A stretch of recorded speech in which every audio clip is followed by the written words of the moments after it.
I knew I was dead the moment I saw the gun. That's what I should have thought.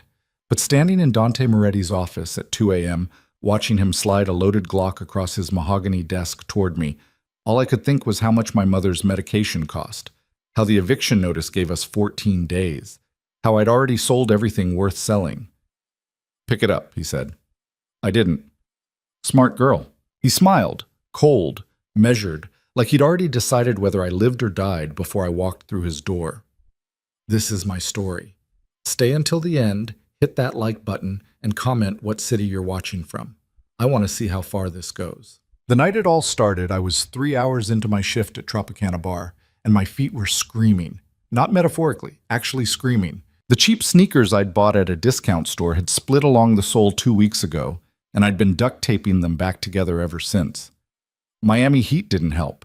Neither did the fact that I'd been pulling doubles 6 days a week for the past month, trying to cover Mom's prescriptions and the rent that kept climbing for no reason except that our landlord was a bastard. "Lena, 2 mojitos, 1 whiskey neat, and stop looking like someone died." That was Maurice, my manager, 50-something, balding, permanently annoyed. He wasn't wrong about my face. I'd caught my reflection in the bar mirror earlier, dark circles under brown eyes, hair pulled back so tight it gave me a headache, lips pressed into a line that used to be softer. 26, and I already looked tired of living. "On it," I said, forcing brightness into my voice I didn't feel. The bar was packed. Friday night in South Beach meant tourists with too much money and locals trying to forget they lived here. Music pounded through the speakers, something electronic and forgettable. Bodies pressed against the bar, shouting drink orders, waving cash like flags. I made the mojitos on autopilot. Mint, lime, sugar, rum, soda. Repeat. The whiskey was easier. Just pour and slide. Tips were decent tonight. $50 so far.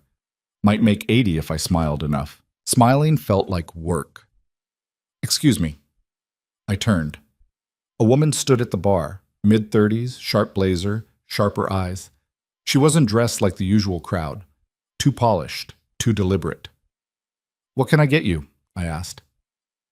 "Is there a bathroom nearby?" I pointed toward the back hallway. She nodded, didn't order anything, and walked away. Strange, but whatever. People asked directions all the time. I went back to work. 20 minutes later, I was wiping down the bar when someone slid onto the stool directly in front of me. I didn't look up immediately, just kept wiping because Maurice was watching, and Maurice loved catching people slacking. "Bad night?" The voice was low, smooth, with an accent I couldn't quite place. Italian, maybe. European, at least.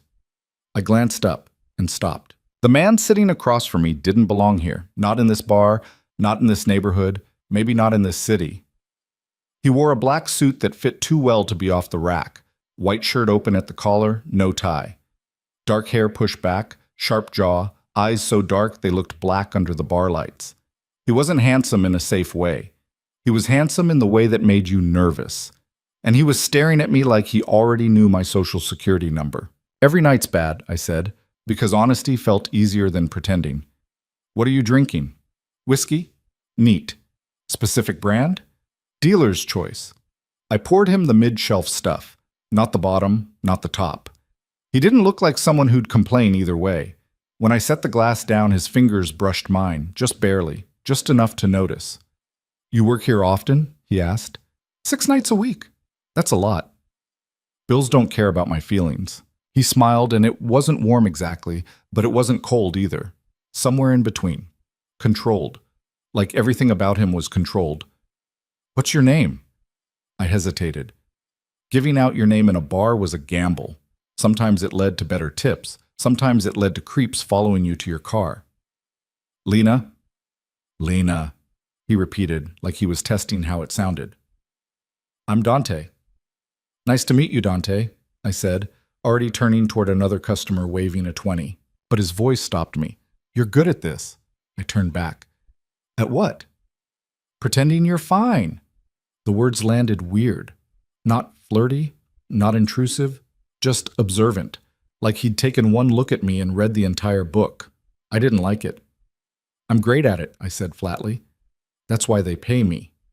He picked up his glass, took a slow sip, and didn't look away. "They don't pay you enough." "Story of my life." I moved down the bar before he could say anything else. Served 3 more customers. Made 4 drinks. Collected 2 tips. When I glanced back, Dante was still there, still watching. Not in a creepy way. Worse, in a thoughtful way. Like I was a problem he was figuring out how to solve. The rest of the shift blurred. Dante stayed for another hour, nursing his whiskey, saying nothing unless I came close enough to hear him. He didn't try to chat me up, didn't ask for my number, didn't do anything except exist in a way that made the whole room feel smaller. When he finally left, he put $200 bills on the bar. For 1 drink. I stared at the money. Maurice saw it too. Hot damn, Lena. What'd you do? Offer him your kidney? I poured whiskey, I said quietly. Well, pour it like that more often. I pocketed the cash and tried not to think about the way Dante had looked at me before he walked out. Like he'd see me again. Like it wasn't even a question. What? I got home at 3 a.m.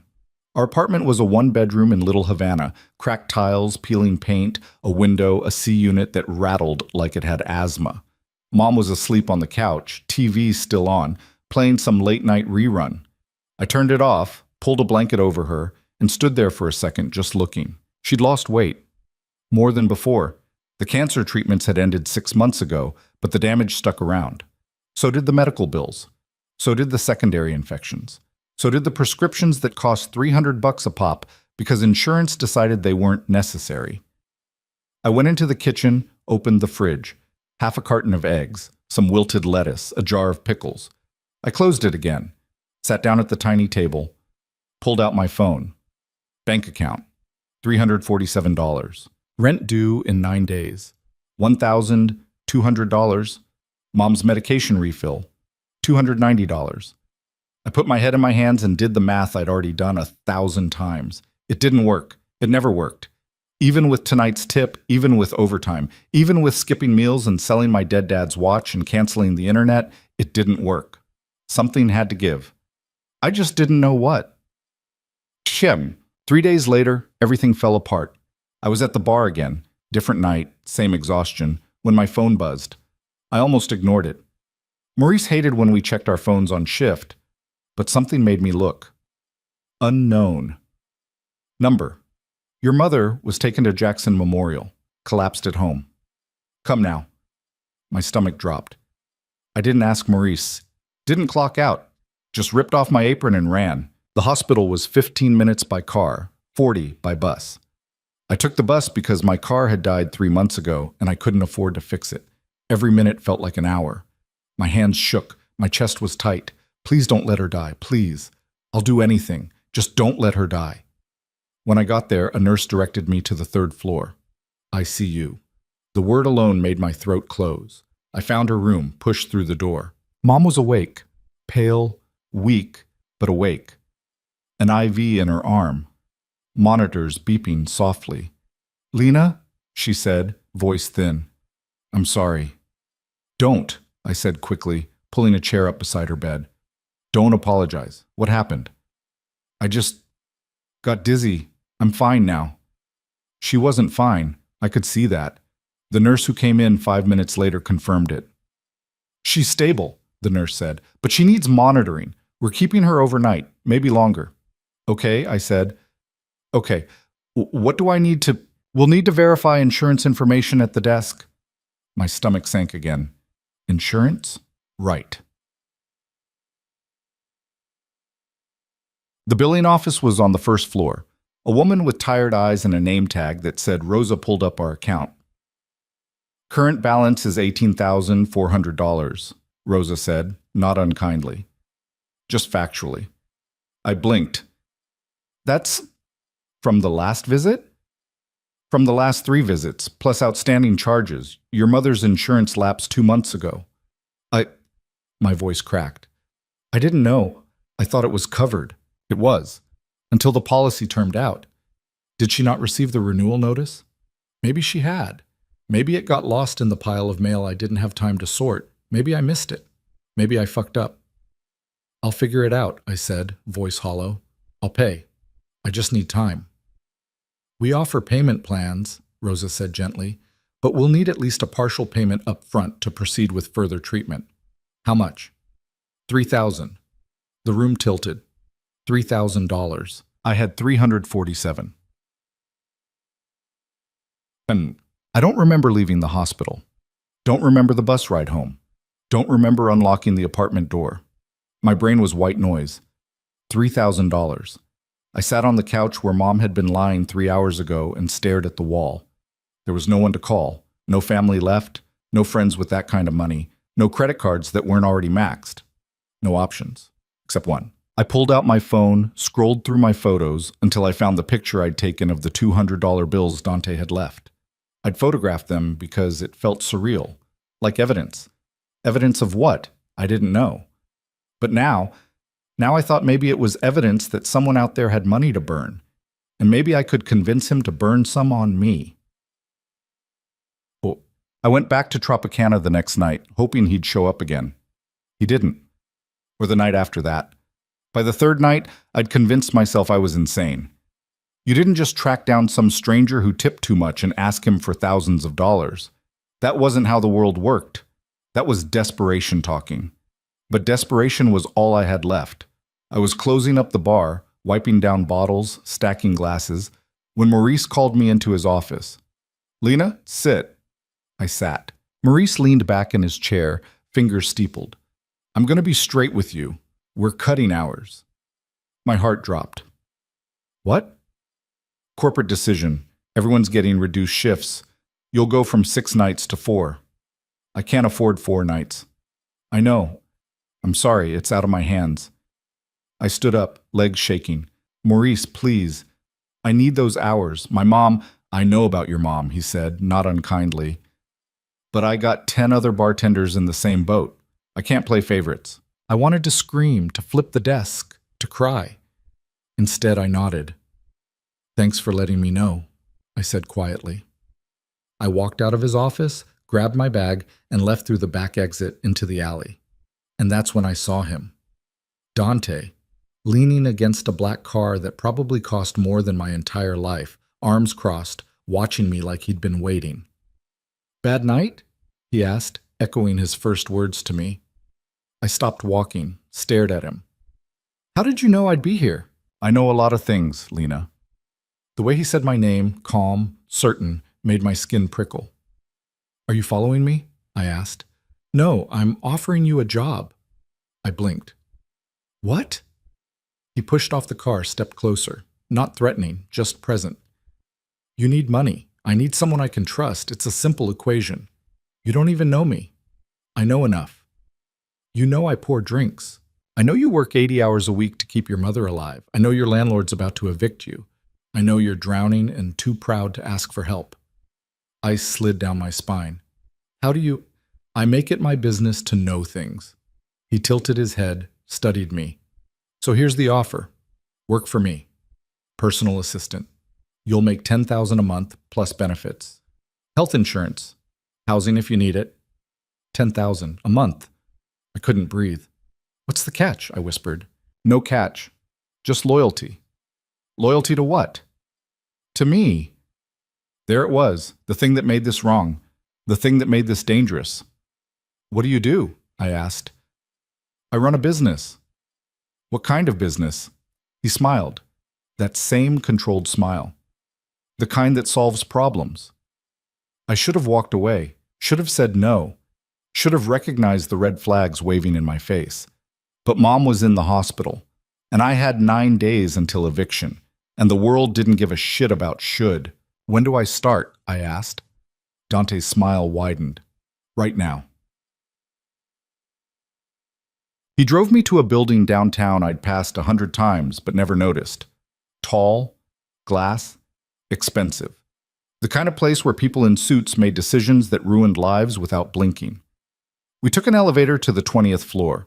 When the doors opened, I stepped into an office that looked like it belonged in a movie. Floor-to-ceiling windows overlooking the city, dark wood furniture, leather chairs, a desk the size of my entire kitchen, and sitting on that desk was the gun I'd see in my nightmares for months.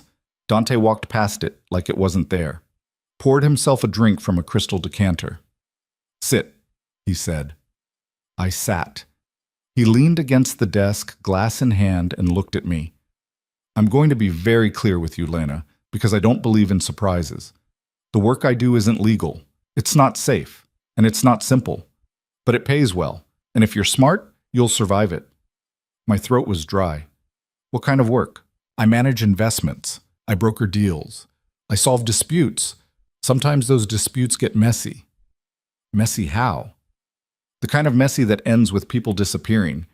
He said it so casually, like he was describing the weather. I should have run. Why me? I asked instead. Because you're desperate. Because you're smart. Because you don't have any other options. He took a sip of his drink. And because your father owed me a debt. Everything stopped. What? Your father, Ricky Carter. He worked for my family 15 years ago, ran errands, delivered packages. Then he got greedy, stole from us, disappeared. I shook my head. My dad died in a car accident.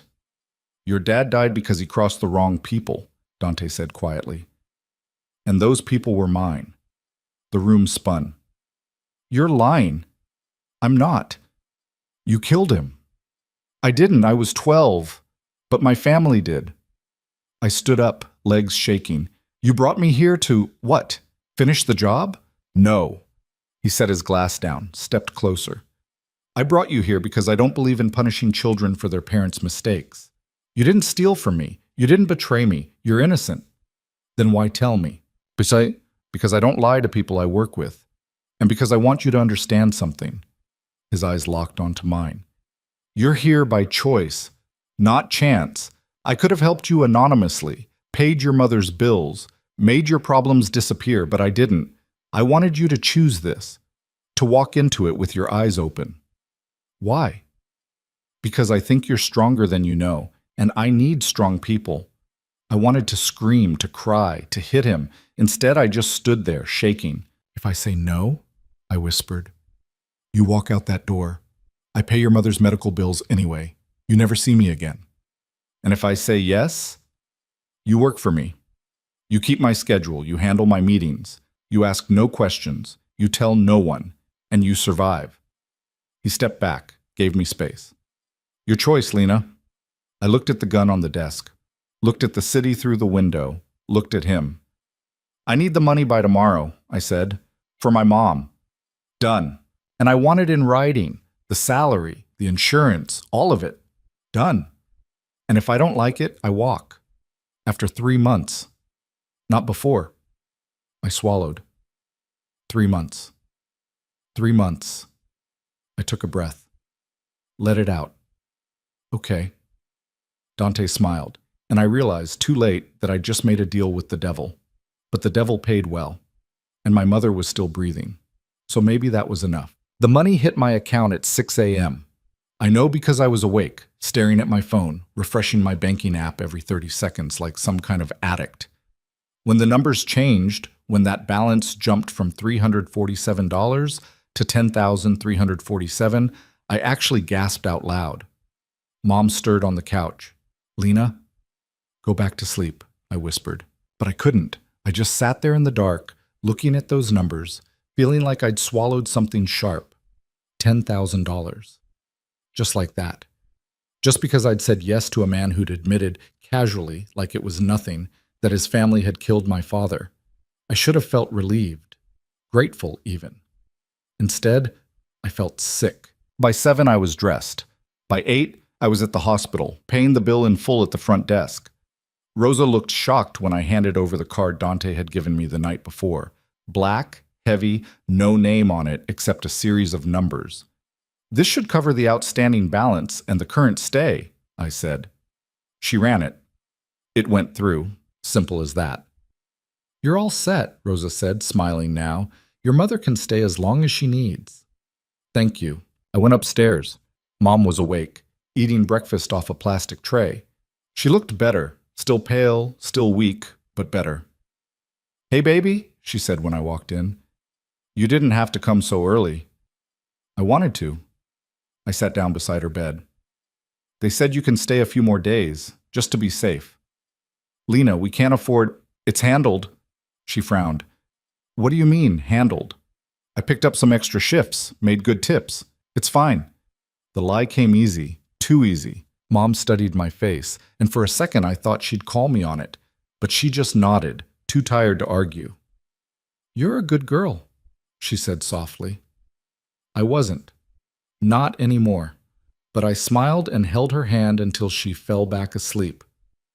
When I left the hospital, my phone buzzed. Dante. Car will pick you up at noon. Wear something professional. No greeting, no question. Just an order. I stared at the text. This was my life now. I went home, showered, and stood in front of my closet trying to figure out what professional meant when you worked for a criminal. I didn't own much. A black dress I'd worn to my dad's funeral 10 years ago. A pair of slacks I'd bought for a job interview that went nowhere. A white blouse with a stain on the sleeve I couldn't get out. I went with the slacks and a gray sweater that didn't have any holes. Good enough. At noon, a black Mercedes pulled up outside my building. The driver didn't get out, just waited. I climbed into the back seat and we drove in silence to the same building downtown. This time, I noticed things I'd missed the night before. Security cameras at every corner. A man in a suit standing by the entrance, watching everyone who walked in. Another man on the 20th floor when the elevator doors opened. I wasn't in an office. I was in a fortress. Dante was waiting in the same room as before. No gun on the desk this time, just paperwork, lots of it. "Sit," he said. I sat. He slid a contract across the desk. "Read it, sign it, ask questions if you have them." I picked it up. It was dense. Legal jargon, clauses, terms I didn't fully understand. But the numbers were clear. $10,000 a month. Health insurance effective immediately. Housing allowance if needed. 3-month minimum commitment.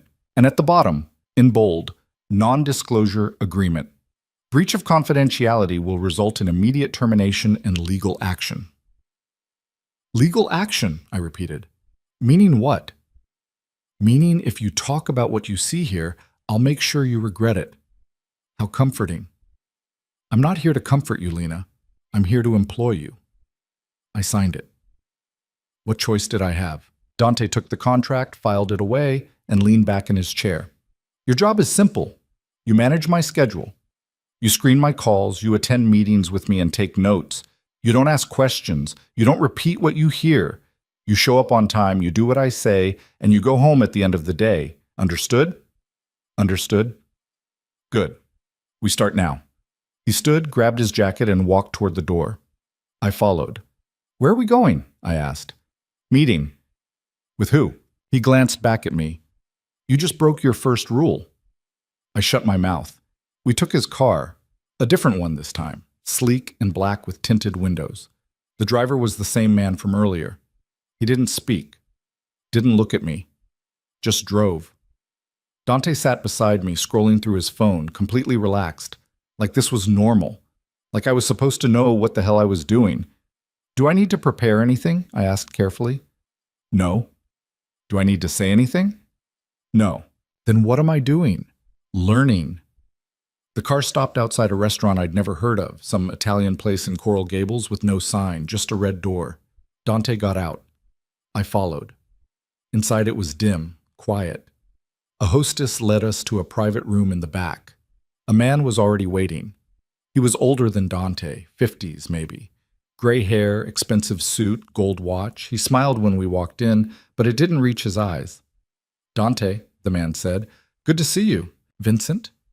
Dante sat down across from him. I stood awkwardly until Dante gestured to the chair beside him. I sat. Vincent's gaze flicked to me. New assistant? Yes. She's young. She's capable. Vincent's smile sharpened. I'm sure she is. I didn't like the way he looked at me, like I was something to assess, to calculate. A waiter appeared, poured wine, disappeared. Neither man touched their glass. Let's get to it, Dante said. You owe me $200,000. Payment was due last week. Vincent sighed. I'm working on it. That's not an answer. I need more time. You've had time. The shipment got delayed. You know how it is. I know how it is when people make excuses. Dante's voice didn't rise, didn't change, but the air in the room shifted, got heavier. You agreed to terms. You missed the deadline. Now there's interest. Interest, Vincent repeated. How much? 20%. That's fair, Dante interrupted, considering I could have sent someone less polite. Vincent's jaw tightened. He glanced at me again, like maybe I'd intervene. I didn't move. Fine, Vincent said finally. 2 weeks. I'll have it. 1 week. Dante? 1 week, Vincent, or we renegotiate in a way you won't like. Silence. Then Vincent nodded. 1 week. Dante stood, I stood. We left. In the car, I finally spoke. What happens if he doesn't pay? Dante didn't look at me, just stared out the window. You're asking questions again. I need to know what I'm part of. You're part of what I tell you you're part of. That's not an answer. He turned, met my eyes. If he doesn't pay, I take collateral, his business, his house, whatever's worth 200,000 plus interest. And if he doesn't have it? Dante smiled. Everyone has something worth taking. The way he said it made my stomach twist. This wasn't a business, it was a machine, and I'd just become a cog. The rest of the day was a blur. 3 more meetings, 2 phone calls, 1 very tense conversation in a parking garage with a man who kept looking at me like he wanted to ask why I was there, but didn't dare. By 6 p.m., I was exhausted. Dante drove me home himself this time. No driver, just us. You did well today, he said as we pulled up outside my building. I didn't do anything. Exactly. You stayed quiet. You paid attention. That's more than most people manage on their first day. I looked at him. Really looked. He was calm, always calm, like nothing rattled him, like the world bent around him instead of the other way around. Why me? I asked. Really? He was quiet for a moment, then, because you're honest. I lied to my mother this morning. You lied to protect her. That's different. He shifted in his seat, facing me. Most people lie to protect themselves. You don't. That's rare. You don't even know me. I know enough. There it was again. That certainty, like he'd already written the ending and I was just walking through the script. Get some sleep, Dante said. Tomorrow starts early. I got out of the car and watched him drive away. Inside, the apartment was dark. Mom was still at the hospital. I was alone. I sat on the couch, pulled out my phone, and Googled Dante Moretti, Miami. Nothing. I tried Moretti Family, Miami. Still nothing. Miami organized crime, a few articles. Nothing concrete. Just speculation, rumors, the kind of thing people whispered about but never proved. I put my phone down. Whoever Dante was, he didn't exist online. And that scared me more than anything he'd said. The next 2 weeks were a crash course in a world I didn't understand. I learned that Dante's business was everywhere. Real estate, shipping, restaurants, clubs. All of it legitimate on paper, all of it dirty underneath. I learned that people were terrified of him, not because he yelled, not because he threatened, but because he didn't have to. His reputation did the work. I learned that loyalty wasn't optional, it was currency. And I learned that I was good at this job, too good. I started anticipating what Dante needed before he asked, started recognizing patterns in the people he met with, started understanding the language they spoke, coded, careful, always just vague enough to deny later. You're a fast learner, Dante said one afternoon as we left another meeting. I pay attention. Most people don't. Most people aren't desperate, he glanced at me. Is that what you are? Desperate? I didn't answer. By the 3rd week, I'd stopped flinching when someone mentioned guns, stopped jumping when a conversation turned ugly, stopped pretending I didn't know what was happening. I knew. I just didn't know how deep I was in until the night Dante took me to the warehouse. It was late, past midnight. We'd just finished dinner with a man who ran half the ports in Miami. Dante had been quiet the whole drive back, staring out the window. We need to make a stop, he said. The driver turned onto a side road I didn't recognize, industrial area. Empty lots, broken streetlights. The warehouse was unmarked. Just a big metal building with a rolling door. Dante got out. I followed. Inside it was cold. Concrete floors, dim lights. And in the center of the room, tied to a chair, was Vincent, the man from the restaurant. The man who'd promised to pay in 1 week. He looked bad. Swollen eye, split lip, blood on his shirt. I stopped walking. Dante kept going. Vincent, he said calmly, It's been 2 weeks. I know, Vincent gasped. I know, I need a few more days. You've had enough days. 2 men stepped out of the shadows. I recognized one of them. He'd been at a meeting last week. The other was a stranger. Both of them looked like they knew how to hurt people.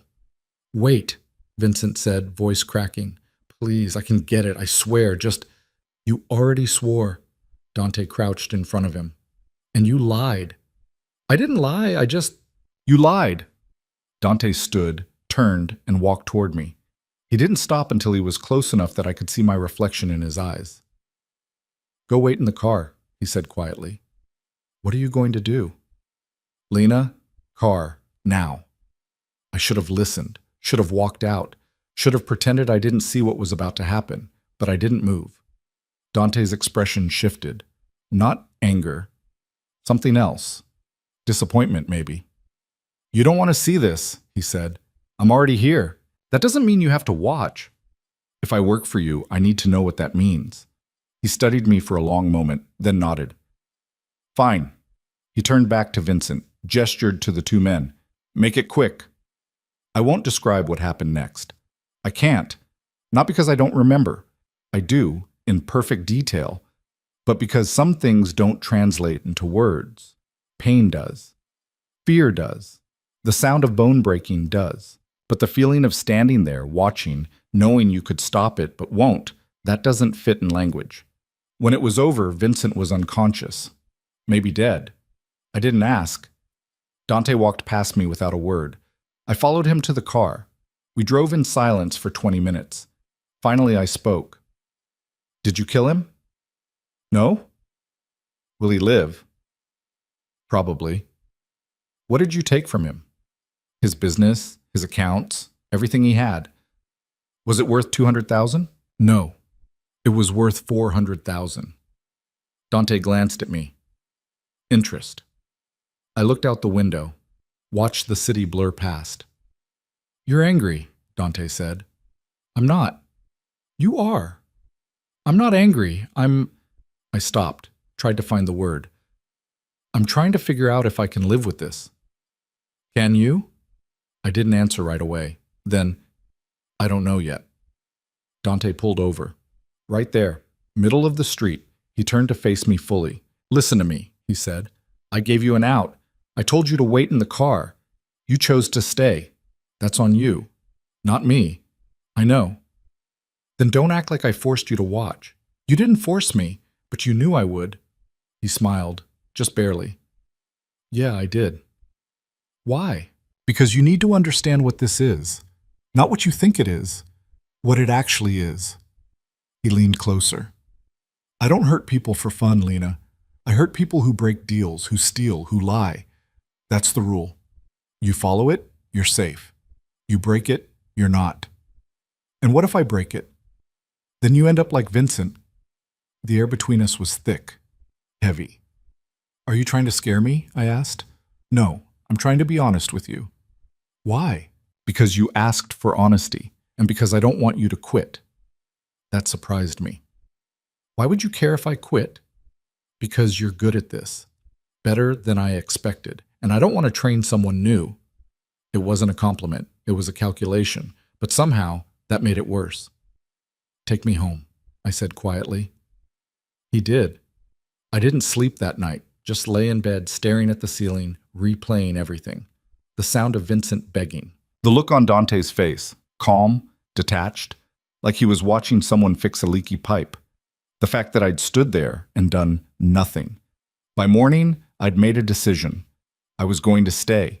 Not because I wanted to, not because I agreed with it, but because Mom was still in the hospital, because rent was due again in 2 weeks, because the world didn't stop being cruel just because you wanted it to. And because, God help me, I was starting to understand the rules. Dante's world wasn't chaos. It was order, brutal, efficient order, and if I played by the rules, I'd survive it. Maybe. When I showed up at the office the next morning, Dante was waiting. You came back, he said. I signed a contract. Contracts can be broken. Not by me, he smiled, and this time it almost looked real. Good, he said. We have work to do. The work became routine faster than I expected. Mornings started at 7. Coffee in Dante's office while he sorted through overnight messages. Emails and code I was learning to decrypt. Numbers that didn't match what they were supposed to represent. Shipments that weren't really shipments. Meetings that were never about what they claimed to be about. By week 5, I could read between the lines without trying. When someone said merchandise, they meant drugs. When they said distribution, they meant territory. When they said partnership, they meant extortion. I kept my mouth shut and took notes. Mom came home from the hospital on a Tuesday. I'd arranged for a nurse to check on her 3 times a week, another thing Dante's money made possible. She asked how I could afford it. I told her I'd gotten promoted. She believed me because she wanted to. I visited her every night after work, brought groceries, made dinner, pretended everything was normal. It almost felt true. Until I got back to my apartment one night and found Dante sitting on my couch. I froze in the doorway. "How did you get in here?" "Your landlord's very accommodating." He didn't stand, just sat there like he owned the place. Maybe he did now. I didn't know anymore. "You can't just break into my apartment." "I didn't break in. I walked in. There's a difference. Not legally." "Lena." He finally looked at me. "We need to talk." My stomach dropped. Those words never meant anything good. I closed the door behind me, set my bag down. "About what?" "About the fact that you're being followed." Everything went cold. "What?" "For the past 3 days, different car each time. Always 2 people. They're not very good at it, but they're persistent." He stood now, walked to the window, pulled the curtain back slightly. "Gray sedan, across the street. See it?" I looked. He was right. Gray sedan, 2 shapes in the front seat. "Who are they?" "That's what I'm trying to figure out." He let the curtain fall. "Could be cops. Could be competitors. Could be someone Vincent talked to before we shut him down." "Vincent's alive?" "Unfortunately." I sat down on the arm of the couch because my legs suddenly felt unreliable. "What do they want?" "You. Or information about me. Probably both." Dante crossed his arms. "Which is why you're not staying here tonight." "I'm not going anywhere." "Yes, you are. This is my home. This is a target." He pulled out his phone, typed something. "I have an apartment in Brickell, secure building, security on every floor. You'll stay there until we figure out who's watching you." "I'm not leaving my mom." "Your mom's in Little Havana. They're watching you, not her. She's safer if you're not around." He was right. I hated that he was right. "How long?" I asked. "However long it takes." "And if I say no?"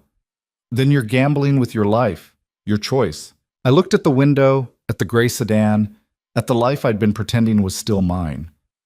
"Fine," I said, "but I need to pack." "You have 10 minutes. I packed fast. Clothes, toiletries, phone charger, the photo of my dad I kept in my nightstand drawer. Dante watched from the doorway, silent. When I was done, we left through the back exit. His car was waiting in the alley. Different driver this time. A woman. She didn't speak, just drove. The apartment in Bristol was on the 32nd floor. Floor-to-ceiling windows. Modern furniture. A kitchen I'd never use. It looked like a hotel room. Sterile. Empty. "Make yourself comfortable," Dante said. "The fridge is stocked. Security knows you're here. You need anything, call me." "I need to know who's following me." "I'm working on it." "That's not good enough." He stopped at the door, turned back. "What do you want me to say, Lena? That I have all the answers? I don't, but I will. Just give me time." "How much time did you give Vincent?" The question hung between us. Dante's expression didn't change. "Vincent had 2 weeks and blew them both. You're not Vincent. Stop comparing yourself to people who made bad choices." "I made a bad choice. I chose to work for you." "No, you made a desperate choice. There's a difference." He left before I could argue. I spent that first night in the apartment staring out the window at the city. Miami looked different from up here. Cleaner, prettier, like all the ugliness was hidden under lights and distance. I wondered if that's how Dante saw the world. From above. Detached. Safe. My phone buzzed. Unknown number. "We know where you are." My heart stopped. I stared at the message. Read it 3 times. Checked the number. Nothing. Just digits. Another buzz. Unknown number. Tell Moretti we want to talk, or you're next. I called Dante. He answered on the first ring. What's wrong? I got a text. What did it say? I read it to him, word for word, silence on the other end. Then, don't leave the apartment, don't answer the door, I'm on my way. He hung up. 20 minutes later, he was there. Not alone this time, 2 men with him, both armed. Show me, Dante said. I handed him my phone. He read the messages, jaw tight, handed the phone to one of the men. Trace it, he said. The man nodded, walked into the other room. Dante looked at me. Really looked, like he was checking for damage. You okay? No. Fair enough. He moved to the window, checked the street below. They shouldn't know about this place, which means either they're very good or someone told them. Who would tell them? That's what I'm going to find out. The other man came back, shook his head. Burner phone. Can't trace it. Dante swore under his breath. Then, double security.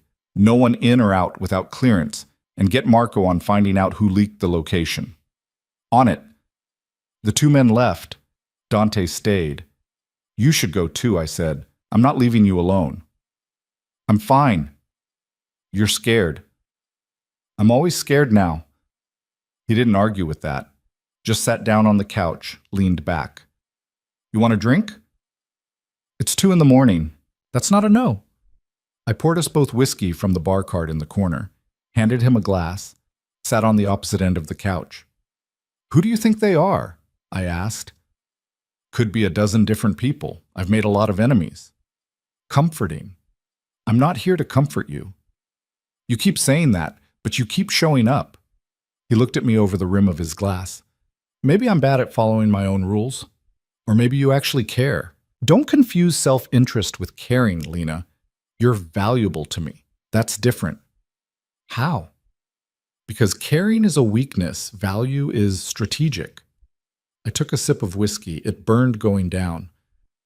You ever get tired of talking like everything's a transaction? No, because everything is. Even this? Especially this. I didn't know what to say to that, so I said nothing. We sat in silence for a while, just drinking, just existing in the same space. Finally, Dante spoke. You asked me once why I chose you. You said I was honest. I lied. I looked at him. What? I mean, you are honest, but that's not why. He set his glass down. I chose you because I saw something in you I recognized. What? Survival instinct. He met my eyes. Most people, when they're drowning, they panic. They flail. They make it worse. But you went still. You calculated. You made the hard choice without flinching. That's rare. I flinched plenty, not where it counted. I didn't know how to respond to that. Didn't know if it was a compliment or an accusation. Why are you telling me this now? I asked. Because I need you to keep making hard choices, and I need you to trust that I'll do the same. I don't trust you. I know, but you will. He stood, grabbed his jacket. Get some sleep. I'll be in the next room. You're staying? Until we know you're safe. That could be days. Then I'll be here for days. He walked into the guest bedroom and closed the door. I sat there alone, trying to process everything. The text, the threat, the fact that Dante Moretti was sleeping 20 feet away because someone wanted me dead. This was my life now. I hated it. But I also knew I wasn't leaving. The next morning, Dante was on the phone when I woke up, pacing the living room, speaking in rapid Italian. I caught maybe 1 word in 10. None of them sounded good. He hung up when he saw me. Coffee's ready, he said. I poured myself a cup. Any news? Some. The text came from a burner phone purchased in Hialeah 2 days ago. Cash transaction. No cameras. So we know nothing. We know they're organized, and we know they're watching closely enough to find you here within hours. He leaned against the counter. Which means someone in my organization is talking. Who? I have 3 names. We're checking them now. And when you find out, you don't want to know. He was probably right. My phone buzzed. Another text. Unknown number. Clock's ticking, Lena. Tell him to answer or people start dying. I showed Dante. His face went hard. They're escalating, he said quietly. What do they want? A meeting, territory, money, who knows? He took my phone, typed something. I'm setting up a trace. If they text again, we'll pinpoint the location. And then what? Then we have a conversation. The way he said conversation made my skin crawl. Over the next 3 days, I barely left the apartment. Dante came and went, sometimes with updates, sometimes with nothing. Security rotated shifts outside the door. I felt like a prisoner, a very comfortable, very expensive prisoner. On the 4th day, Dante came in with news. We found him. Found who? The leak. Guy named Tommy, worked security for me for 6 months. Turns out he was feeding information to a crew out of Fort Lauderdale. What are you going to do? What I always do. I felt sick. You're going to kill him. I'm going to fire him permanently. That's the same thing. Not in my world. He left before I could argue. I spent that afternoon staring out the window, thinking about Tommy, wondering if he had a family, kids, a reason for betraying Dante beyond money, wondering if it mattered. By the time Dante came back, it was dark outside. It's done, he said. I don't want details. I wasn't going to give you any. He poured himself a drink, downed it in one swallow, poured another. You okay? I asked. Why wouldn't I be? Because you just killed someone. I didn't kill him. I had someone else do it. He looked at me. Does that make you feel better? No? Good. It shouldn't. He sat down, rubbed his face. For the first time since I'd met him, he looked tired. Actually tired. Not just physically, something deeper. You ever regret this? I asked quietly. This what? This life, this business, all of it. He was quiet for a long time. Then, every day. The honesty surprised me. Then why do it? Because I'm good at it. Because my family built this. Because walking away means someone worse takes over. He looked at me. And because I don't know how to be anything else. You could learn. Could you? The question hit harder than I expected. Could I walk away now? Go back to bartending? Pretend I hadn't seen what I'd seen? Pretend I didn't know what happened to people who broke deals with Dante Moretti? I don't know, I said honestly. Then we're both stuck. Another text came through that night. Unknown number. Your man killed Tommy. That wasn't smart. Now we're coming for you.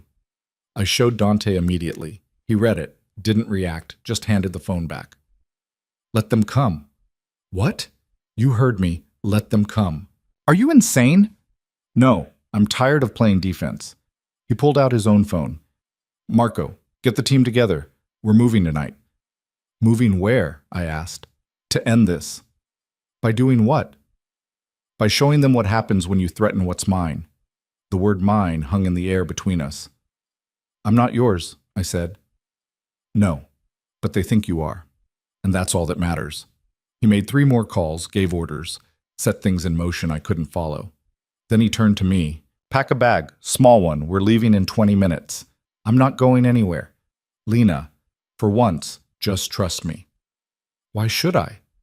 Because if you stay here, you die, and I'm not letting that happen. The certainty in his voice was what convinced me. I packed. 20 minutes later, we were in his car, not heading downtown, not heading to any building I recognized, just driving, fast. Where are we going? I asked. Somewhere they won't think to look. That's not an answer. It's the only one you're getting right now.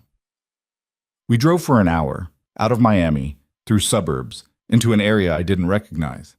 Finally, Dante pulled up to a house. Small, quiet, normal. What is this place? Mine, he said. No one knows about it. Not even my family. Why? Because everyone needs somewhere to disappear. Inside the house was simple. Furniture that didn't match. A kitchen that looked actually used. Photos on the walls of people I didn't recognize. Who are they? I asked, pointing at a photo of a woman and a little boy. My mother and me. A long time ago. I looked closer. The boy in the photo was smiling. Really smiling. Not the controlled version Dante wore now. You look happy, I said. I was. before I knew what I'd become. He walked into the kitchen, started making coffee like this was normal. Like we hadn't just fled my apartment because someone wanted me dead. How long are we staying here? I asked. Until it's safe. And when is that? When they're all dead. He said it so casually, like he was talking about the weather. I sat down at the kitchen table, put my head in my hands. I can't keep doing this, I said. Yes, you can. No, I can't. I can't keep pretending this is okay, that any of this is okay.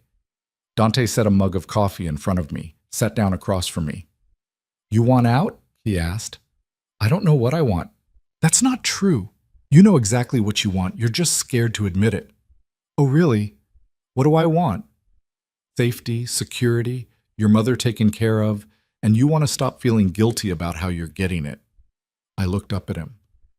You think you know me so well. I know you better than you think.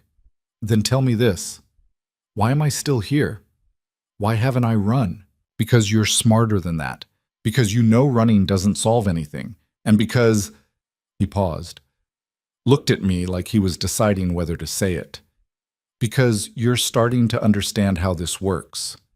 And part of you likes it. I don't like it. You don't like the violence, that's different.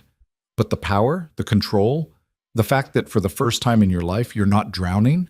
He leaned forward. You like that just fine. I wanted to argue, wanted to tell him he was wrong. But I couldn't. Because he wasn't. I hate that you're right, I said quietly. I know. We sat in silence, drinking coffee, existing in this strange space where everything was wrong but somehow felt inevitable. Finally, Dante spoke. I'm going to tell you something I've never told anyone. Why? Because you asked if I regret this life, and I want you to understand why the answer is complicated. I waited. When I was 16, my father sat me down and told me I had two choices. I could walk away from the family business and survive, or I could stay and thrive, but I couldn't do both. He stared into his coffee. I chose to stay, and for 10 years I told myself it was the right choice, that I was building something, that I was protecting people, that the violence was necessary. And now? Now I know it wasn't necessary. It was just easy, and I'm too far in to stop. You could stop? No, I couldn't. Because stopping means everything I've done was for nothing. Every person I've hurt, every deal I've made, every line I've crossed. If I walk away, it all becomes meaningless. So you keep going. So I keep going. I understood then, really understood. Dante wasn't a villain. He was a man trapped in a machine he'd built himself, and he couldn't find the off switch, just like me. We're a mess, I said. Yeah, we are. So what do? We survive, together, and we try to make it mean something. How? I don't know yet, but I'll figure it out. He reached across the table, took my hand, and for the first time since this all started, I didn't pull away. We stayed at the house for 3 days. 3 days of silence, of waiting, of Dante making phone calls in the other room while I sat on the couch, pretending I couldn't hear the tone of his voice shift from calm to dangerous and back again. 3 days of realizing that the hand he'd held across the kitchen table wasn't just comfort. It was a claim. On the morning of the 4th day, Dante came out of the bedroom dressed in all black. Not a suit. Tactical clothing. The kind people wore when they were planning to get dirty. Stay inside today, he said. Don't answer the door. Don't go near the windows. Where are you going? To finish this. By yourself? With my team. I stood up. You're going after them. Yes. What if something happens to you? Then Marco knows what to do. You'll be taken care of. I don't want to be taken care of. I want you to not die. He stopped, turned, looked at me with an expression I couldn't read. Why? He asked. Because I stopped, tried to find words that made sense. Because I've already lost too many people. You barely know me. I know you enough. Something shifted in his eyes, something that looked almost vulnerable, but it disappeared before I could name it. I'll be back by tonight, he said. Promise? I don't make promises I can't keep. Then keep it. He walked to the door, stopped with his hand on the knob, didn't turn around. Lena. Yeah? If I don't come back, there's an envelope in the nightstand drawer.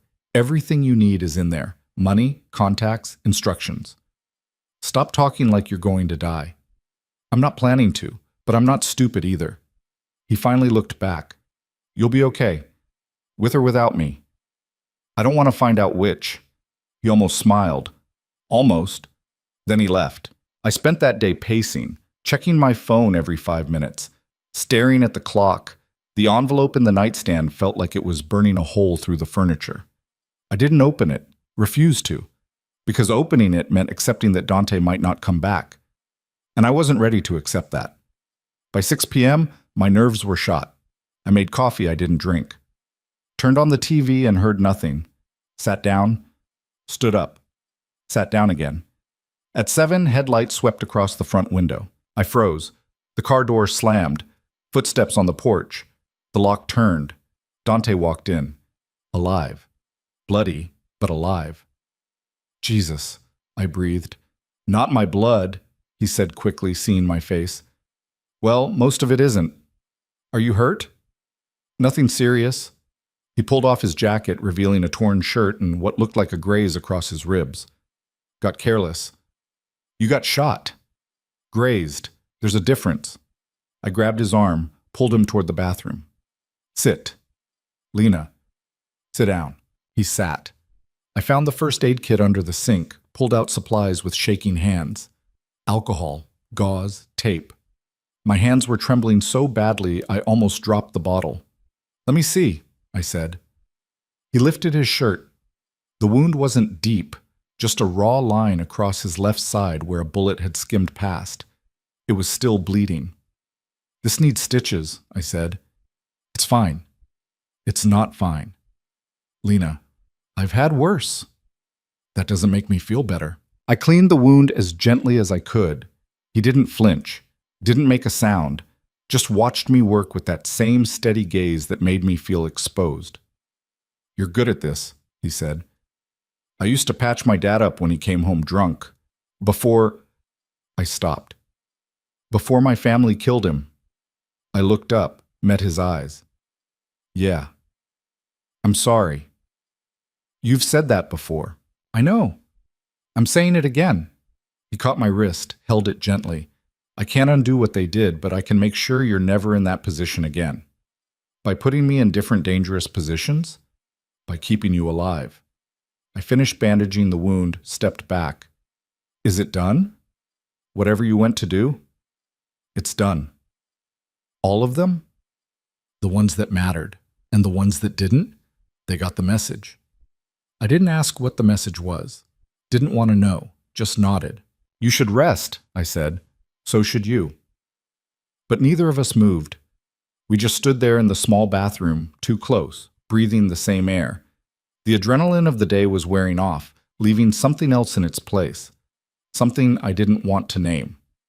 Lena, Dante said quietly. Don't. Don't what? Whatever you're about to say, don't. I was just going to say thank you. For what? For caring if I came back. The words hit me harder than they should have, made my throat tight, made me want to run and stay at the same time. I care about everyone, I said. No, you don't. He was right. I didn't. I'd stopped caring about most things months ago, stopped letting myself feel anything beyond the next bill, the next shift, the next crisis. But somewhere between the warehouse and the threats and the hand across the kitchen table, I'd started caring about him, and that terrified me. We should get out of here, I said, changing the subject. Go back to the city.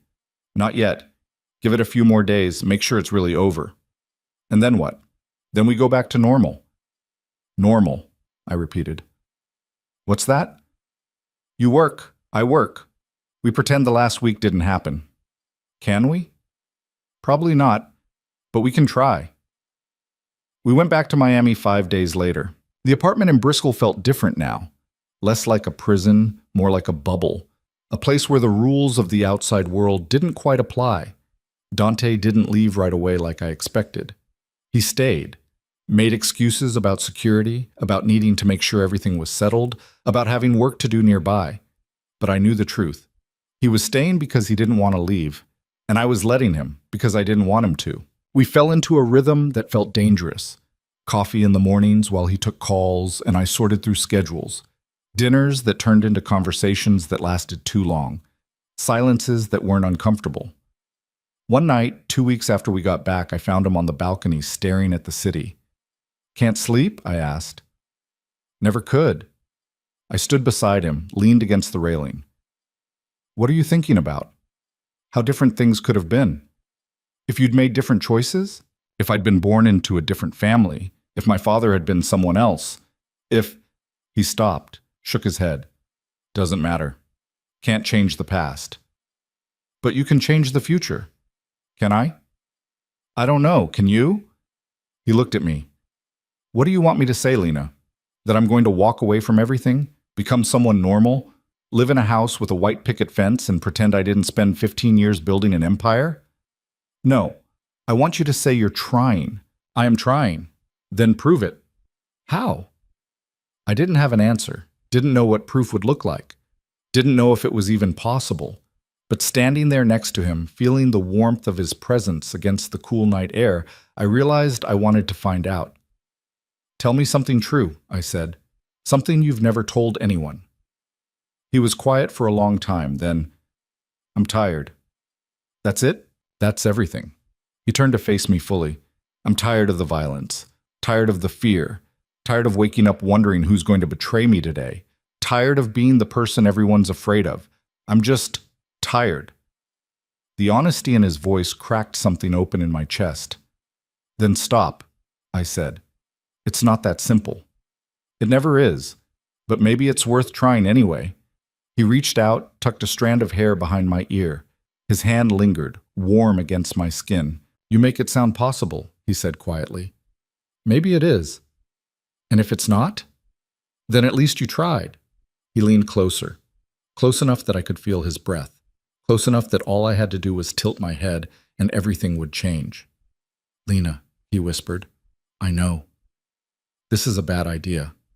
I know that too." But neither of us moved away. His lips brushed mine. Tentative. Testing. Giving me space to pull back. I didn't. The kiss deepened, became something desperate and inevitable. Like we'd both been holding our breath for weeks and finally decided to let go. When we broke apart, we were both breathing hard. "We shouldn't do this," I said. "Probably not. It's going to complicate everything. Definitely will. And I still don't trust you." "I know. But I want to." "I know that too." He kissed me again, slower this time, like he was memorizing the moment, and I let him. Because for the first time since my father died, since my mother got sick, since my life fell apart, I felt like I was choosing something instead of just surviving it. Even if that something was dangerous, even if it was wrong, even if it would probably destroy me in the end. The next morning, I woke up alone. For a second, panic flooded through me. Then I heard sounds from the kitchen, coffee brewing, cabinets opening and closing. I got up, pulled on one of Dante's shirts, walked out. He was making breakfast. Actual breakfast. Eggs, toast, the whole thing. "You cook?" I asked. "Only when I'm trying to impress someone." "Is it working?" "You tell me." I sat at the counter, watched him move around the kitchen with surprising ease. It was strange seeing him like this. Domestic, normal. Not the man who'd stood in a warehouse while someone got beaten. Not the crime boss who terrified everyone around him. Just Dante, making eggs. "This is weird," I said. "Good weird or bad weird?" "Haven't decided yet." He plated the food, set it in front of me, sat down across from me with his own plate. We ate in silence for a while. Then, "We need to talk," he said. My stomach dropped. "About?" "About what happens now." "What do you want to happen?" "I want—" He stopped, started again. "I want to change things. How I run the business, who I work with, what I'm willing to do." "Why?" "Because of you." The words hung between us. "That's not fair," I said quietly. "You can't put that on me." "I'm not putting it on you. I'm telling you the truth. Before you, I didn't care about changing. I was fine with what I'd become. But now—" He shook his head. "Now I care. And I hate that I care. but I do. So what are you saying? I'm saying I want to try, to be better, to build something that isn't just blood and fear. He looked at me.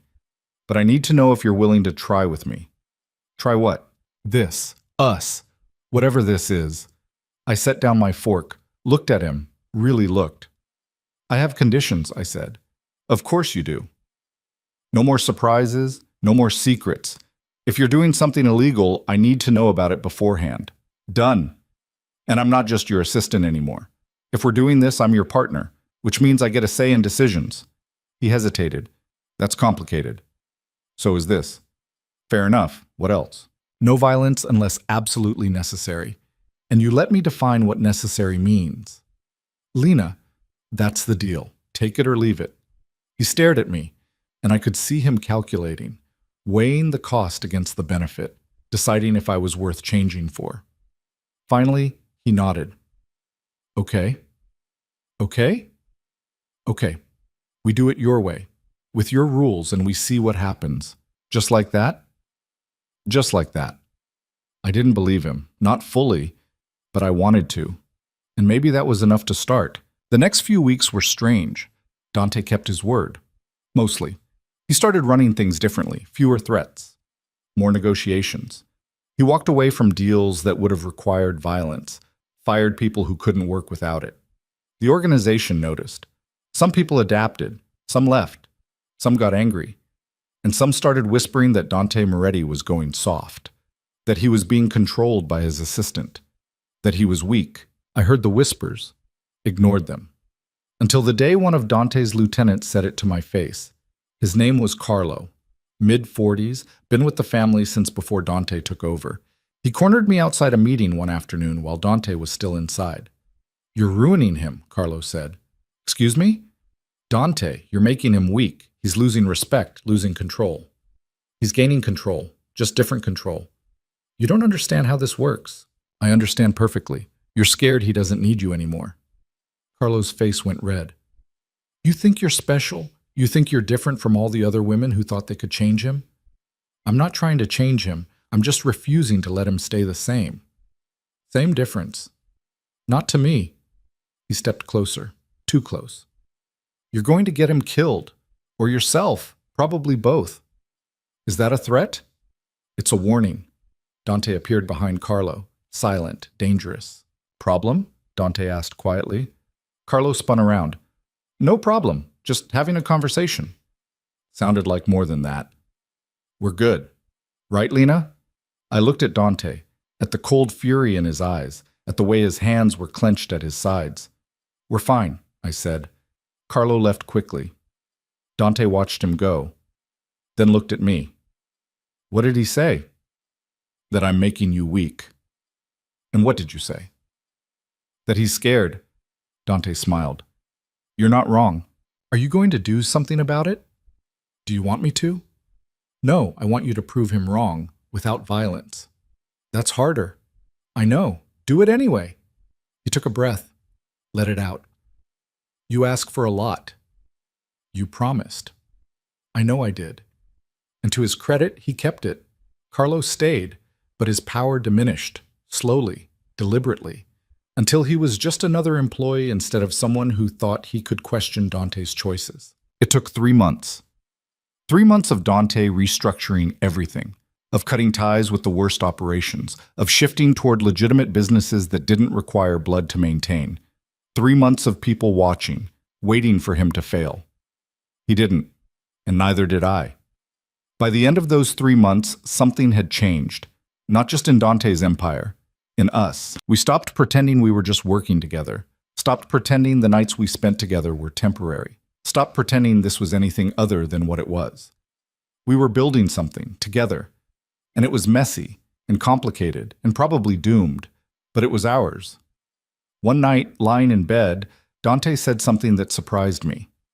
I talked to my uncle today. About? About stepping back. I sat up. What? I'm not getting out completely, but I'm transitioning, letting him take over the day-to-day. I'm keeping the legitimate businesses. He can have the rest. Are you serious? Completely. Why? He looked at me. Because you were right. I was tired, and I don't want to be that person anymore. What person do you want to be? I don't know yet, but I want to find out. He pulled me closer. With you. That's terrifying. I know. What if it doesn't work? Then at least we tried. I kissed him, long and slow, like sealing a promise. Okay? I whispered. Okay? Okay. Let's try. And we did. 6 months after Dante told me he was stepping back, his uncle tried to kill him. We were having dinner at his place, the house no one was supposed to know about, when the windows exploded inward, glass everywhere, shouting, gunfire. Dante grabbed me, pulled me to the floor behind the kitchen island while bullets punched holes in the walls above our heads. My ears were ringing. My heart was trying to climb out of my throat. Stay down, Dante said. He had a gun. I didn't even know he'd been carrying one. What's happening? What I should have expected. He fired twice toward the front door. Someone screamed, fell. How many? I asked. 3, maybe 4. Your uncle? Probably sitting in a car somewhere waiting to hear I'm dead. More gunfire. The kitchen cabinet splintered. A plate shattered next to my head. Dante's phone buzzed. He glanced at it. Marco's 5 minutes out. We might not have 5 minutes. I know. He moved fast, grabbed my hand, pulled me toward the back door. We ran low, staying below the window line. Another burst of gunfire followed us. Something hot grazed my arm. I gasped. Keep moving, Dante said. We made it outside, into the yard, toward the fence. Behind us, someone kicked in the back door. Dante turned, fired 3 times. The man went down. And we climbed the fence, dropped into the neighbor's yard, ran through their garden, around their house, into the street. Dante's car was parked 2 blocks away. We ran. My lungs burned. My arm throbbed. Blood was running down to my elbow, but I didn't stop. We reached the car, got in. Dante drove like he was fleeing hell itself. 5 blocks later, 2 black SUVs pulled up beside us. I tensed. It's Marco, Dante said. We followed them to a building downtown. Industrial area. Unmarked entrance, underground parking. Inside, Marco was waiting with 6 other men, all armed. Boss, Marco said. You hurt? I'm fine, Lena's hit. It's just a graze, I said. Let someone look at it anyway. One of the men checked my arm, cleaned it, bandaged it. The whole time, Dante was on the phone, issuing orders. His voice was calm, but I could see the rage underneath. Controlled, focused. When he hung up, he looked at Marco. Find him, Dante said. Find my uncle. Bring him to the warehouse, alive. What about the others? I don't care what you do with them. Marco nodded, left with his team. Dante turned to me, really looked at me. You okay? No, but I'm alive. I'm sorry. For what? For not seeing this coming, for putting you in danger, for... Stop. I grabbed his hand, held it tight. You warned me this could happen. I chose to stay anyway. That doesn't make it okay. Nothing about this is okay, but we're still breathing. That's enough for now. He pulled me close, held me like I might disappear if he let go. We stayed there for 3 hours, waiting, until Marco called. We have him, Marco said. Dante's jaw tightened. I'll be there in 20 minutes. He looked at me. You should stay here. No. Lena, I said no. If you're doing this, I'm there. You don't need to see it. I need to know it's over. He studied my face, searching for doubt. Found none. Okay, he said quietly. But if I tell you to leave, you leave. No arguments. Deal. The warehouse was the same one from months ago, where Vincent had been tied to a chair, where I'd watched and done nothing. This time was different. Dante's uncle, Antonio, was tied to the same chair. He looked smaller than I expected, older, blood on his face from where Marco's team had clearly roughed him up. When we walked in, Antonio's eyes went straight to Dante.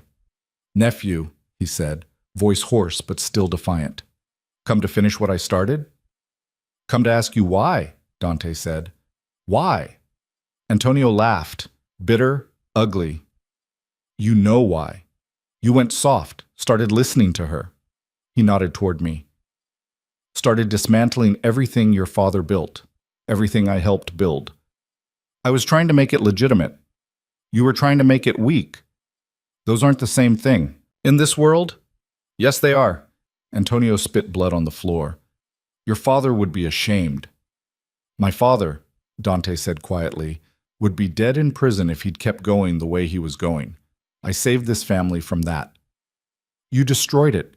I changed it. Same thing. Dante stepped closer, crouched in front of his uncle. You tried to kill me tonight. In my home. With Lena there. You understand what that means? It means I failed. Should have sent more men. It means you broke the only rule that mattered. Family doesn't kill family. You stopped being family when you chose her over us. Dante stood, looked at Marco. Get him out of here. Antonio's eyes widened. What? You heard me.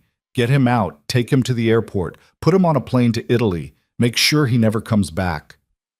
You're letting him live? Marco asked, surprised. I'm exiling him. There's a difference.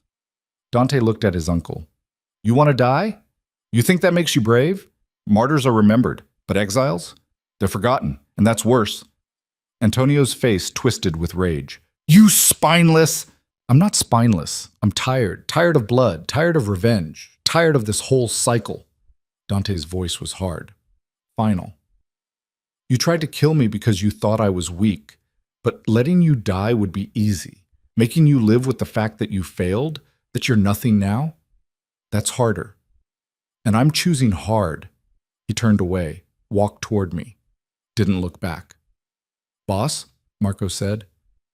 You sure about this? Completely. Get him out of my sight. We left. Got in the car. Drove in silence. After 10 minutes, I spoke. You didn't kill him. No. Why not? Because you asked me to stop the violence, and because killing him wouldn't change anything. He's a relic. The past. I'm trying to build a future. But he tried to kill you. I know. And now he has to live knowing he failed. That's punishment enough. I reached over, took his hand. I'm proud of you. He glanced at me. For letting him live? For choosing something different. It doesn't feel like a victory. Most good choices don't. We went back to the Brickell apartment. It felt safer than the house now, more controllable. Inside, Dante collapsed on the couch, just sat there staring at nothing. I sat beside him. Talk to me. I'm done, he said quietly. Done with what? All of it. The business, the empire, the whole thing. He looked at me. I told Marco to start the transition immediately. Everything illegal gets sold or shut down. I'm keeping the real estate and the restaurants. The rest? Someone else can have it. Are you sure? I've never been more sure of anything. What will you do? I don't know. Figure out who I am when I'm not trying to be my father. He took my hand. Figure out what kind of life I can build with you. That's a lot of pressure to put on this. I know, but it's true. I leaned my head on his shoulder. I'm scared. Of what? That we won't know how to be normal, that we'll fall apart when there's no crisis holding us together. Then we'll figure it out, together, like everything else. What if I'm not enough? Lena. He tilted my chin up, made me look at him. You're the only thing that's been enough for a long time. We sat there in the quiet, just breathing, just existing. And for the first time in months, I felt like maybe we'd actually survive this. The transition took 4 months. 4 months of Dante slowly divesting from everything that had made him powerful in the way people feared. 4 months of meetings with lawyers, accountants, people who specialized in making dirty money clean. 4 months of watching him become someone new. It wasn't smooth. There were fights with family members who thought he was betraying them. There were deals that fell through. There were moments when I could see him questioning whether he was making a mistake, but he didn't stop, and I stayed beside him through all of it. Mom got better during that time. The treatments were working. She gained weight, got color back in her face, started talking about things she wanted to do instead of things she wished she'd done. I told her the truth one night over dinner at her place. Not all of it, but enough. I don't work at the bar anymore, I said. I know, baby. You said you got promoted. Not exactly. I work for someone. His name's Dante, and he's... I paused, tried to find words that were honest but not terrifying. He's complicated, but he's good to me, and he's trying to be better. Mom studied my face. You love him. It wasn't a question. Yeah, I said. I think I do. Does he love you? He says he does. Do you believe him? I thought about it, about everything we'd been through, about the choices he'd made, about the way he looked at me when he thought I wasn't watching. Yeah, I said. I do. Mom reached across the table, took my hand. Then that's all that matters. Even if it's complicated? Especially if it's complicated. Easy love doesn't teach you anything. She was right. This love, messy and dangerous and built on blood and redemption, had taught me more about who I was than anything else in my life. It taught me I was stronger than I thought. It taught me forgiveness wasn't about forgetting. It was about choosing to move forward anyway. It taught me that people could change, not completely, not magically, but enough, if they wanted it badly enough. And Dante wanted it. By the time the transition was complete, we'd moved out of the Brickell apartment. Got a place together. Normal, quiet. No bulletproof glass, no security cameras on every corner. Just a house. With a kitchen where we made breakfast, with a bedroom where we slept without guns under the pillows. With a life that looked almost ordinary from the outside. Inside, it was still us. Still complicated. Still learning how to be together without the constant threat of violence. But it was ours. 1 year after the night his uncle tried to kill us, Dante and I were sitting on the back porch watching the sunset when he said something that surprised me. I talked to a lawyer today. About? About your father. I turned to look at him. What about him? About what happened, about my family's involvement. He met my eyes. I can't undo it, but I can acknowledge it, officially, and I can make sure you get what he would have wanted you to have. Which is what? Peace, and compensation, and an apology that actually means something. My throat got tight. Why now? Because I can, because it's right, and because I love you. He'd said it before, but this time felt different, heavier, more real. I love you too, I said. Even after everything? Because of everything. He kissed me, slow and certain, like we had all the time in the world. When we broke apart, he pulled something from his pocket, a small box. My heart stopped. Before you panic, he said, this isn't what you think. What is it? He opened it. Inside was a key. It's to a building downtown, the one where my office used to be. He looked at me. I'm turning it into something legitimate, a real business, property management, legal consulting, things that don't require anyone to get hurt. And I want you to run it with me. As my actual partner, not my assistant. Not someone who works for me, someone who builds this with me. I stared at the key, then at him. Are you serious? Completely. You trust me with that? I trust you with everything. I took the key, held it like it might disappear. Yes, I said. Yes? Yes. I'll build it with you. He smiled, real and unguarded. The smile of the boy in the photo with his mother. The smile I'd been waiting to see again. We spent the next year building something new. Not just the business, but ourselves. It was hard. Harder than I expected. Because turning away from violence was easy. Learning to live without it was different. Learning to handle disputes with words instead of threats. Learning to trust people who weren't bound by fear. Learning to believe we deserved something better. But we did it. And the business grew. Slowly, legitimately, no shortcuts, no blood money, just work, just effort, just two people trying to prove they could be more than their worst moments. There were setbacks.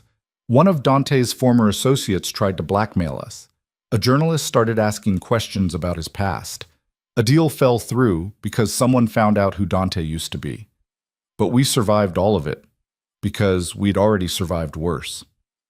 2 years after that night on the porch, I was sitting in our office, actually our office, with both our names on the door, when Dante walked in with coffee and pastries.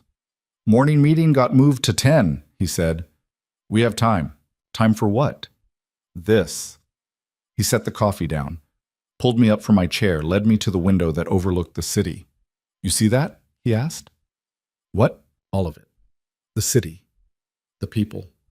The life happening out there. He put his arms around me from behind. 2 years ago, I thought I'd be dead by now, or in prison, or still trapped in something I hated. But I'm here, with you, building something that doesn't hurt anyone, and He paused. I'm happy. Actually happy. For the first time since I was a kid. I turned in his arms, looked at him. Me too, I said. And it was true. The girl who'd been drowning in debt and desperation was gone. The man who'd been trapped in violence and fear was gone too. What was left was us, imperfect, scarred, still learning, but alive, and together and free. That night we went to visit Mom. She was cooking dinner, something she'd started doing again now that she had energy for it, and she looked better than she had in years. You two look happy, she said. We are, I said. Good. You deserve it. She looked at Dante. Both of you. Dante smiled. Thank you, Maria. After dinner, we helped her clean up. Normal, domestic, ordinary, and it was perfect. On the drive home, Dante was quiet. What are you thinking? I asked. That I got lucky. How? The night I met you, I was there looking for someone else. A contact, a deal. I don't even remember what it was anymore. But you were there. And I saw something, and I took a chance. He glanced at me. That chance changed everything. It changed me too. For better or worse. Both. And I'd do it again. Even knowing what it cost. Especially knowing what it cost. Because it taught me what I'm capable of. And what I'm worth. And what I deserve. Which is this. You. A life I actually chose instead of one that was chosen for me. He reached over, took my hand, held it while he drove. And I realized something sitting there in the dark, with Miami streaming past outside. I'd spent so long believing I was powerless, that the world happened to me, that I had no control over my own life. But that wasn't true. Every choice I'd made had led me here. Some of them were bad. Some of them were desperate. Some of them I'd make differently if I could go back. But I wouldn't go back. Because this, the messy, complicated, hard-won life we'd built, was mine. And I'd fought for it. And I'd earned it. 6 months later, Dante proposed. Not with a key this time. With an actual ring. We were at the house. The one no one was supposed to know about. The one we'd repaired after the shooting and made into something safe. Lena Carter, he said, down on one knee in the kitchen where we'd first held hands across a table. Will you marry me? I looked at him. At this man who'd been a stranger, then a threat, then an employer, then a partner, then everything. Yes, I said. We got married 6 months later. Small ceremony. Mom, Marco, a few close friends, no family on Dante's side except one cousin who'd stuck by him through the transition. It was perfect. Standing there saying vows, I thought about the girl I'd been 3 years ago. Broke. Terrified. Desperate. I thought about all the choices that had led me here. The good ones. The terrible ones. The ones I'd made out of fear and the ones I'd made out of hope. And I realized something. We're all just trying to survive. Trying to make it through one more day. One more crisis. One more impossible choice. But survival isn't enough. At some point, you have to decide to live. Really live. To choose something beyond just not dying. I'd chosen this. Chosen him. Chosen us. And maybe that was the lesson. That you can't outrun your past. You can't erase your mistakes. You can't become someone completely different overnight. But you can choose what happens next. You can choose to be better. To do better. To build something new from the broken pieces of what came before. That's what we did. It wasn't easy. It wasn't clean. It wasn't a fairy tale. But it was real. And it was ours.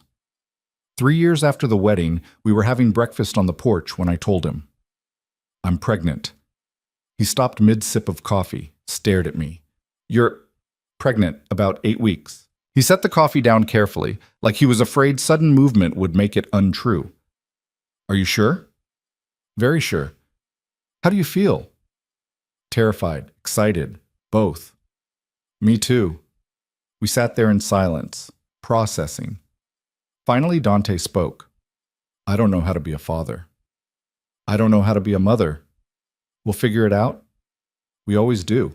He reached across the table, took my hand, held it the way he'd held it that first night when I'd signed my life over to him, when I'd made the choice that changed everything.